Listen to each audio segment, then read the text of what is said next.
Welcome to Naptime Nutrition. I'm Yaffi Lvova, registered dietitian, nutritionist, and owner of Baby Bloom Nutrition.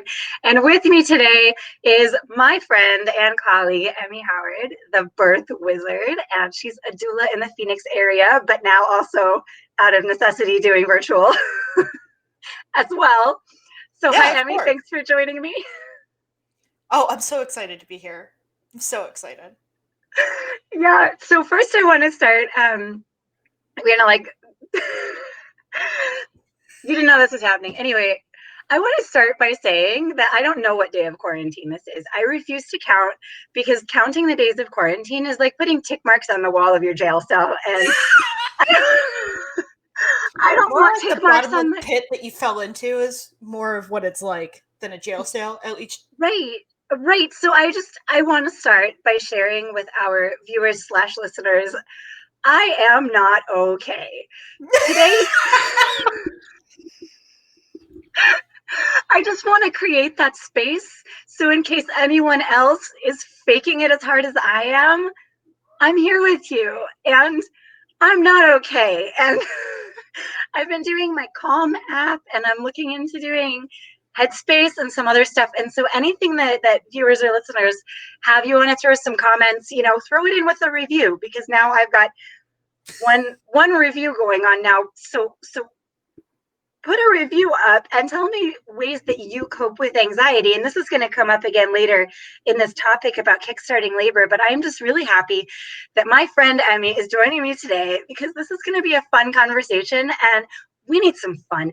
I need some fun right now. I am not okay. Yeah, I feel you. My husband got exposed to COVID before it was cool. So back in February. Oh no. And so we've been social distancing and quarantining since early February. So I too am not okay. I have been standing at my door, barking at my neighbors like the lonely dog, like, come over, come be my friend. Oh no. I have wine. We can be friends. Somebody talk to me. It's really hard. And it seems like everyone's getting it from some angle. I'm an extrovert, but I've got a lot of introverted tendencies, and I do not have my time alone. I don't have my quiet time. If I'm sitting and reading, that's valuable time to me, but my kids see that as mommy's not doing anything. Let's ask her for a million stuffs. I say, like, I'm doing this, like, I so fervently relate to this. I've made sure to set up my kids' like perfect playroom. Like, there's a slide in here, there's a trampoline, sit and spin. I bought like a play kitchen. They're never in here. This is my space where I go hide from them. Yeah. We talked about that before we started. You're in your kids' playroom where they are not, and I'm in my child's bedroom, hence all the Hot Wheels on the wall, where they are not, because they have taken over the rest of the house. And in this moment, that's more okay than I am. So we're going to roll with that. Right, for sure. I get it. But know that you're not alone and everyone's not okay. So I know. I just wanted to be the one to say it. You. Because there are a lot of posts like, oh, here's what we're doing, and there's that, and all of these things you can buy and do with your kids. And so we're all supposed to project this image of being cool and being fine. And this right here is not cool or fine. But you know what rhymes with fine? Wine, and there is wine in the fridge. So. I went a completely different route. I was like, what is she going to rhyme with it? Like, that's how dead my brain is. Where it was like, yeah, I completely understand. All right. Well, we're nearly 5 minutes into Kickstarting Labor and have not kickstarted labor yet. Doing great. Let's start. So, all right. So I've been in labor one time and I have 3 children. The first one was the twins, and I did actually go and buy one get one free deal is what you went with. No, you know what? Twins is never buy one get one free. You cannot, no matter how hard you try, you cannot fit 2 children in one car seat. So no. Twins is not BOGO. I don't think you're applying yourself. Oh. So I did go into labor naturally with the twins. It did end up in an emergency and traumatic C-section. And with Daniel, I know I know, sad story, but you know, we all have our terrible things that lead us. And my experiences with having trouble getting pregnant and then having a high risk pregnancy and then having preeclampsia and having traumatic delivery and having lip tie and tongue tie and breastfeeding issues beyond that and food allergies. I mean, all of that has helped to shape my practice and has really guided me in to how to help other people, because my slide into motherhood was anything but graceful. So I'm trying to like use that pain, you know, and try to use that. And it really has shaped me as a professional. So fine, that was a sad story, but I've really taken a lot of good from it. So I did go into labor naturally with them. With Daniel, as much as I tried, as much as I was even trying to push out water as they were sticking me with anesthetic for my quote unquote elective C-section, not so elective really, I was still trying to make it happen. So, so I've been through a lot of this stuff, and you have 3 kids also. So you've been through this, and now you're a doula. So you're working with Yeah. this professionally as well. Yeah. And, I just like side note, because we've already done enough side notes here. When I met you, you've done like such a graceful way of showing motherhood now. So wherever you started, I didn't get to see, but whenever I saw you and was like, she needs to be my friend, like serious friend crush I had on you, I was like, she just makes it all look so beautiful and easy. So just like throwing that out there, no matter where you're starting from, other people see it and they're like, oh, my dream life. So for anyone who's going through the shit, like, no, someone else is looking at you and thinking it's dreamy. But yeah, my first one, I didn't go into natural spontaneous labor. I got induced. It was 3 days, really yucky, not fun time. And then it ended up in an emergency C-section as well, also not a fun time. And then my other 2 were spontaneous labor. So, but both of them, I ended up researching the crap ton out of these induction methods out there. And then I have been a part of helping other women use some of these methods as well, or telling them what not to use. Right, and telling them what not to do is half the fun, right? Because there's some really weird stuff out there. So let's start with the normal stuff. Let's start with the stuff that actually works. And we had a little list of things that work, but here's what you don't know about it. So let's just start with some of the stuff that people know about, that really works. One of the most common ones is nipple stimulation. Yeah, so nipple stimulation does work. Depending on how well you stimulate, right? So that's a big part of it. But what effectively you're trying to do is produce oxytocin, which is that feel good happy hormone, and produce breast milk. So that way your body is basically like, oh, I feel good and I got milk and I have a baby in me. Let's make baby meat milk. And but this more is effective of if you're in early parts of labor and you're trying to get it going, rather than a kickstart to labor. So things to That's keep in mind. interesting. The best way to do the nipple stimulation is if you've already got your breast pump and have it do it. That way, I mean, if you have a handsy husband or partner, that might be good, but I get tired.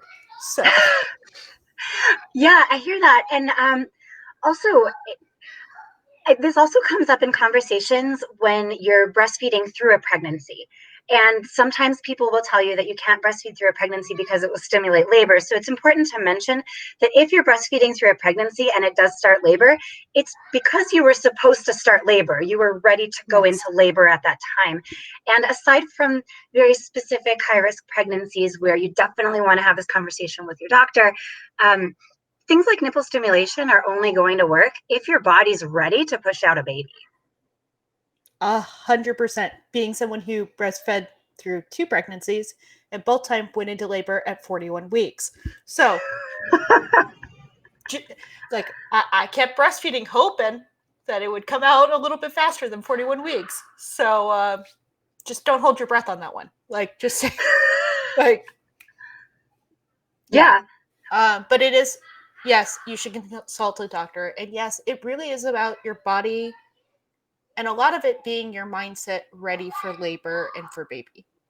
So the best thing out there that is also like a fun fact or whatever for Kickstarting Labor that is known by science that you hear everyone say is just relax. And all of us towards the end of pregnancy are like this, like shaky hands, and you don't want to hear your mother-in-law ask you one more time when is baby going to be there. So relaxing is difficult, but it truly is one of the best ways, and it's been shown through studies of meditation and those bubble baths and going to bed early and clearing your mind. So throwing that out there, that one can help these other things work better too. So Right. And so on the same note, we were also talking about a glass of wine. And of course, given we're talking about pregnancy and labor, you should definitely consult your doctor before yes, doing this. But a glass of wine could be helpful if approved by your medical healthcare team. fun story about the glass of wine. My husband's grandmother, back when we were dating, like way before kids or any of that, told me this like crazy story. She's like, with my first, I was at a party, I was 39 weeks, and my friends were like, oh, we heard wine can induce labor. So they started pushing wine on her, this like really pregnant woman. She had 4 glasses of wine, threw up, had a baby that night 2 hours later. And I remember hearing this Oh my story God, as like a 4 young glasses. woman, pre-kids or anything. I was like, oh, the crazy things that they do in the 60s. We never do that anymore. With my second, I'm like crying in my midwife's office, like, I'm never going to have this baby. And she's like, oh, you're 41 weeks? Guess what your new prescription is? A glass of wine, a bubble bath, and bed. That is what I want to hear you doing. So it Well, a was so glass is funny to very me to different have than a that bottle. said by my midwife of like the crazy thing from the 60s. So Right, right. But you're talking about a glass, and it sounds like your grandmother had more than a bottle. oh yeah. No, she was partying. She didn't need an epidural. Oh man. Okay. So what's another one that really is backed by science before we get into all the crazy stuff? One of the best ones out there is actually dates. So having 6 dates a day. So you can have them in various ways, but you do need about 6 dates a day, starting at about 35 to 36 weeks. And it's been shown, and there's a evidence-based birth blog on it, and all sorts of studies that back it up. It can cut down labor time by about a third. That when they are used, people tend to go into labor around within a day, like metric or matrix of their due dates. So it even gets you close to when you're supposed to be delivering or your guest date. And then on top of it, they're super rich in like potassium and vitamin K. And so babies end up coming out in a better complexion. Like you can tell that they've absorbed nutrients a little bit better when they're born. That is so interesting. So it's probably referring to medjool dates. I mean, we'd have to look up the research because dates come in a lot of different variety, and a lot of them are very pit heavy. Like the Deglet Noir are very pit heavy and very woody, and you don't get as much fruit from that. So I'm imagining the medjool dates having 6 per day, and that's a lot to sit down and have at once. So if that's what you're planning on doing, maybe spread it throughout the day or have it in a pineapple smoothie like was forced upon me by a well-meaning friend. And you are correct. They do mean the medjool dates. The kind of cool thing is a lot of people make them into the energy balls. So you can put about 3 dates worth of fruit into an energy ball. So then you're just having 2 energy balls a day. I used to put them on a bagel with cream cheese because that allowed me to like, all right, I had my half a bagel in the morning and then half a one at night because that helps spread out that sweetness too. Right. Of course, this is something to keep in mind if you have gestational diabetes. Be conscious of how much sugar is in a date and be careful with your levels. So, Right. That's a really good point. And I did a segment on gestational diabetes while waiting in a 2-hour fries pickup line for my groceries a couple of weeks ago. So if anyone does have gestational diabetes and is looking for nutritional guidance on that, that was interesting to shoot while in my car waiting for groceries. So go back and check that out. So all right. So I mentioned the smoothies, and date pineapple smoothies sound like a good idea, but really it was kind of chunky and super, super sweet. So I wouldn't recommend that. As far as from a flavor perspective, of course, people would have different opinions on that. You know, someone's going to like that. It wasn't my favorite, but I was trying to get it down in order to go into natural labor. So the pineapple part of that, that's also a really common one. Oh my gosh, I think pineapple is one of those things that's said on every mom board whenever somebody like, how do I induce my labor? Pineapple! Like every single person has something to say about pineapple. The reason this is talked about is because of the acid inside of pineapple. It does break down human flesh, like quite literally, and that's what you're trying to do. And that's what you feel on your tongue when you're eating too much that's pineapple because exactly it's, what you're feeling. yeah, Yes. So right. the thing about pineapple that everyone forgets to mention is that it has to be fresh. And then you have to consume a lot of pineapple. So if you were like me, who had a lot of heart reflux or, stomach reflux, one pineapple is going to do you in for that reflux, but you need about 6 to 7 fresh pineapples in a day. Whole fresh Whole. pineapples. Okay, fine, not the skin or the top, but you do need to take that core, the very woody, difficult to chew core. So 7 whole pineapples per day. Good luck with that. Right. I mean, go for it. I believe in you, but or not. You don't have to. Yeah. Okay, so dates, doable. Pineapple, tasty but difficult to get the right amount to be effective. Okay, Right. so what's next on our list? Do we have anything else that is proven by science to work? Proven by science to work is sex. It's another one that's thrown out there. I remember going through the Walmart checkout when I was 41 weeks pregnant, and the cashier was like, "Have you tried having sex yet?" It's like, thanks. No, I hadn't thought of that. Um, so the thing about sex is one, it's about the oxytocin, like I mentioned earlier, making you feel good. It's part of that relaxation, right?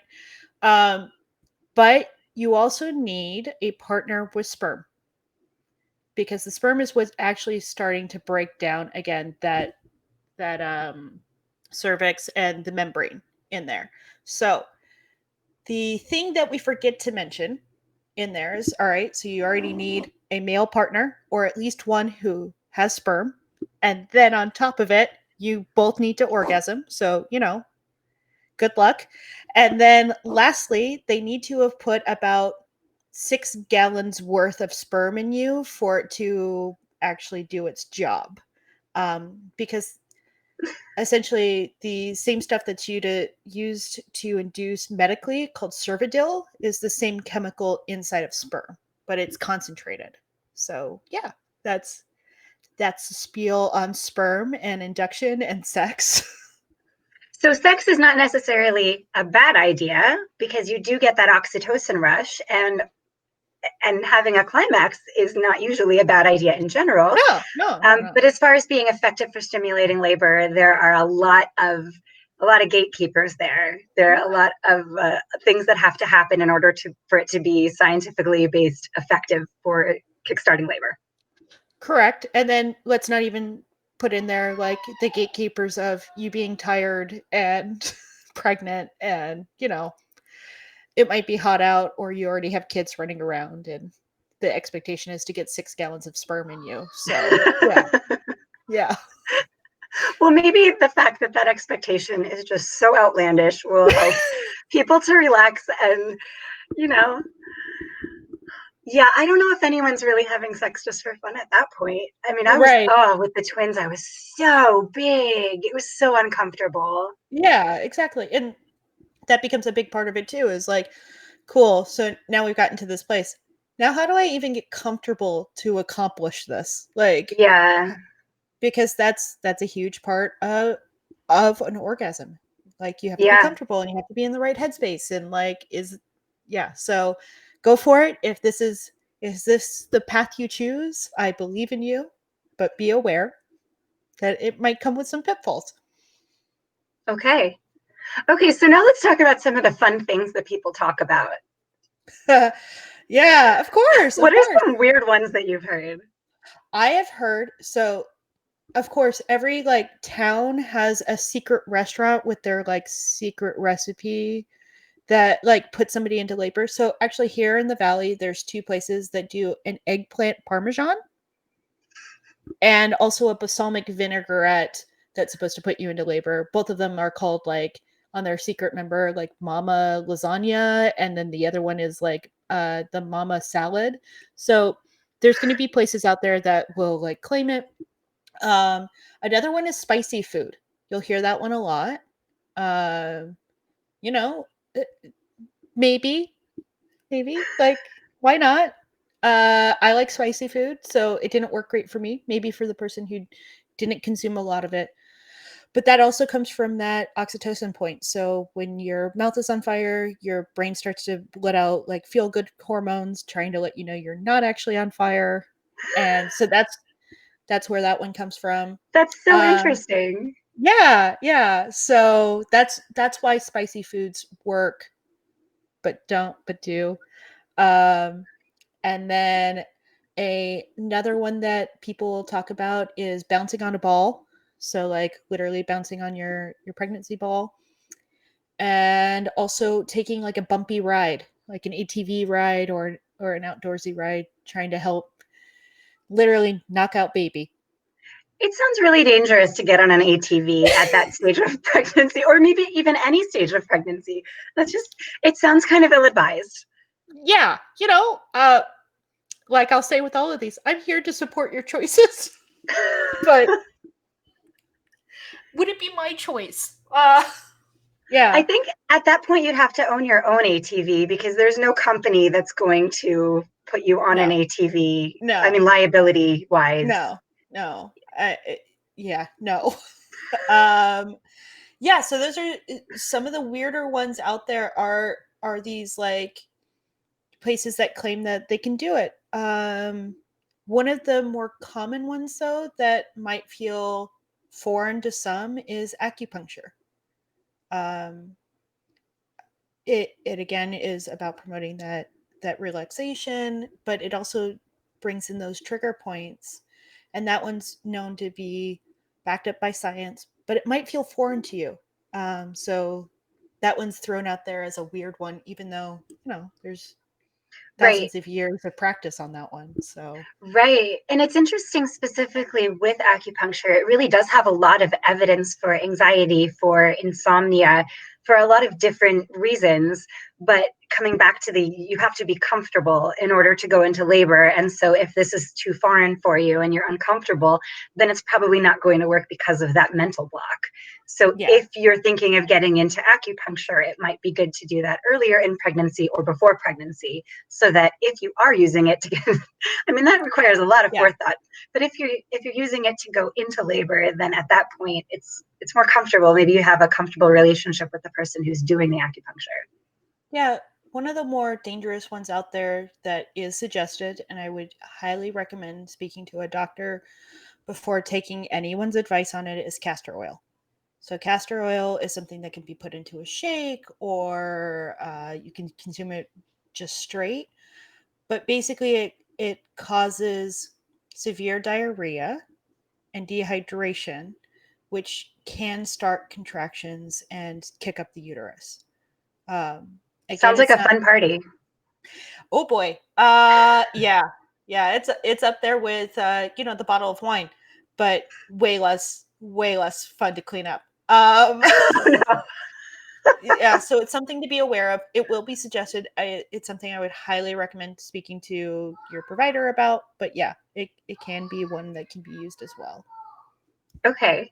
So have you heard any just crazy off the wall ones that just really are not advised at all in any world? So completely off the wall crazy. Oh boy.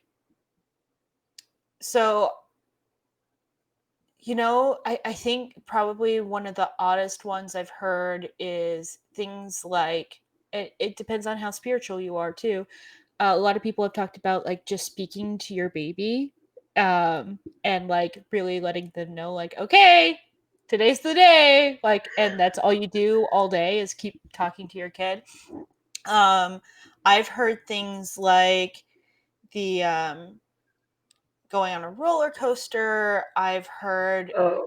Uh, man, there Again, with was, the liability, though. I mean, yeah. what theme park is going to allow a woman who's 41 weeks pregnant to get on a roller coaster? I mean, how would she do this? The straps, like, that Yeah. just seems like something that's not even possible or I, advised. and this whole conversation is going to have the theme again of you just gotta be waiting for your body to be ready. Mm-hmm. So a lot of this you can do, and it might promote some stuff. It might kickstart, but that doesn't mean you'll stay in labor. So that's a really big thing to be aware of. Is there is where you'll start in early labor, but your body will slow down because baby's not truly ready yet and your body's not truly ready yet. So these are things to keep in mind when you're trying to induce naturally with yourself. So, I think that's a really good point because a lot of this stuff just comes back to trying to control a situation that is really going to work itself out naturally, and just us trying to grab an opportunity to feel in control of something that is completely out of our control. oh my God, did you just circle it back to the beginning of the podcast? Oh, oh, that was brilliant.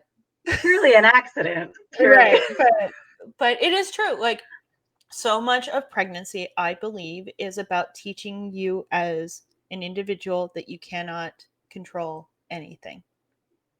That you are there for the ride and you just gotta put in place the know-how and the knowledge of what decision will you make when it comes time.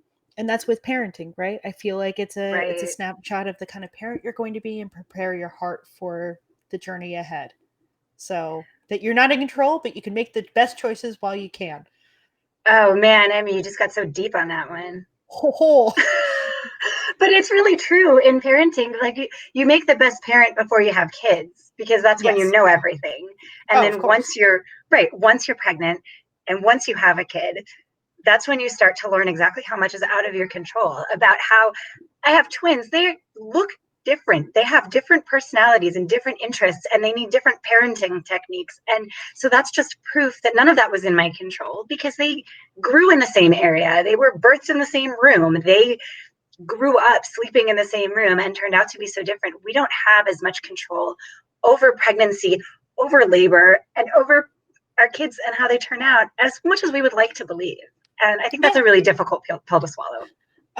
It is. And I think so. It's actually the advice I give out the most often. And like to give the anecdote, there was a gal that I assisted. She was my client. She hit 40 weeks, and her OB was insistent on inducing her. We got to medically induce you. Things are getting dangerous, all of that. And she resisted. And when she came home, she was really tense, really uptight, and all of that. And the thing that is a problem when you're that tense is it puts you into fight or flight, right? Your inner caveman starts to believe, or cavewoman, there's a saber-toothed tiger outside, and we got to keep this baby on the inside because saber-toothed tiger can't get to baby. So all I did that night was brought over her favorite meal.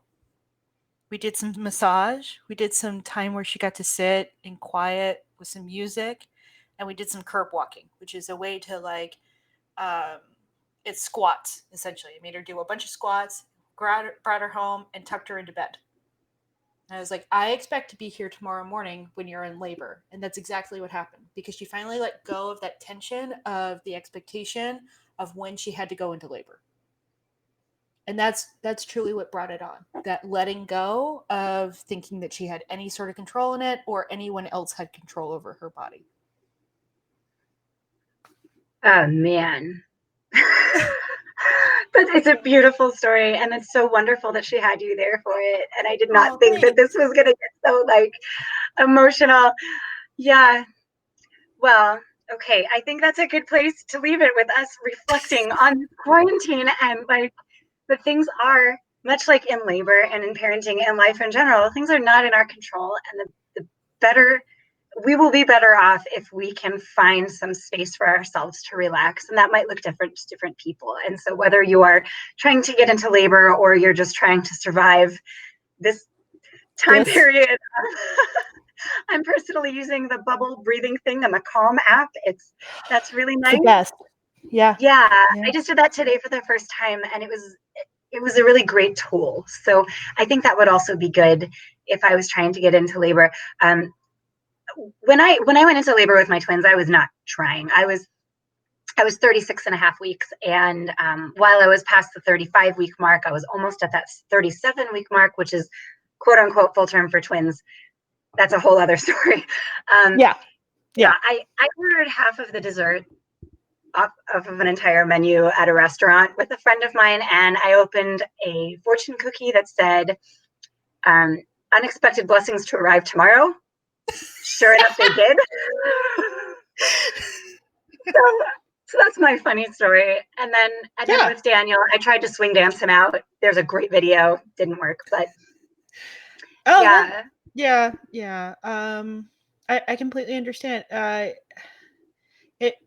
It really is that letting go. Because you asked for people to leave their reviews and what they do for their anxiety. One of my favorite meditations is to control my breathing and imagine that I'm going down a really long escalator. And as you get further down the escalator, you got to let go of each muscle.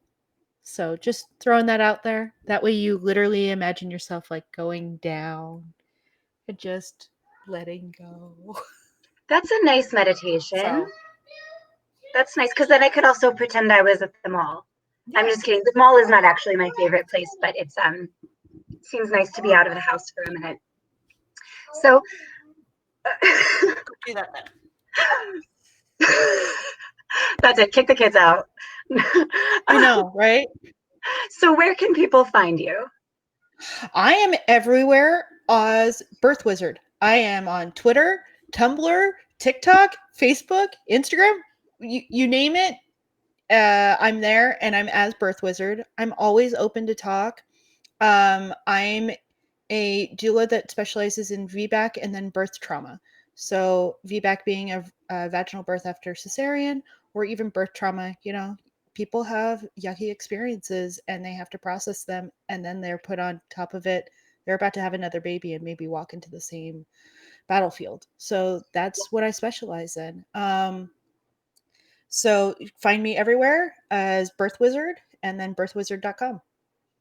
That's amazing. And what a great resource. I mean, I really did try for my VBAC and it didn't happen, but it would have been good to have more resources as far as overcoming the traumatic birth experience I had with the twins. And so if anyone is out there watching or listening who has had a traumatic birth experience, there is help out there. You deserve to get past that because what happened was not in your control, and it affects your life and it affects you and your relationship with yourself and with parenting and with pregnancy and with labor, and you deserve to get past that. So there are resources out there, and if you think that applies to you, then definitely reach out because we all deserve better.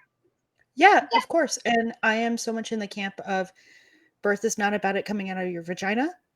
And we need to make sure that no matter what birth you end up with, that it's empowering. So Right.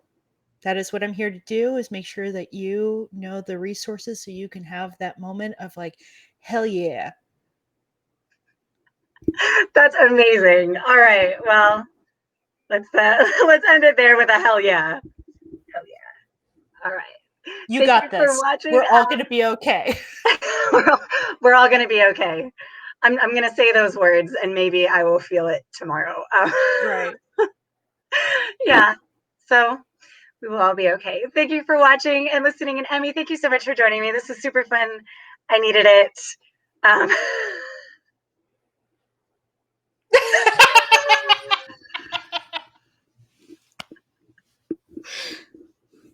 Sounds good.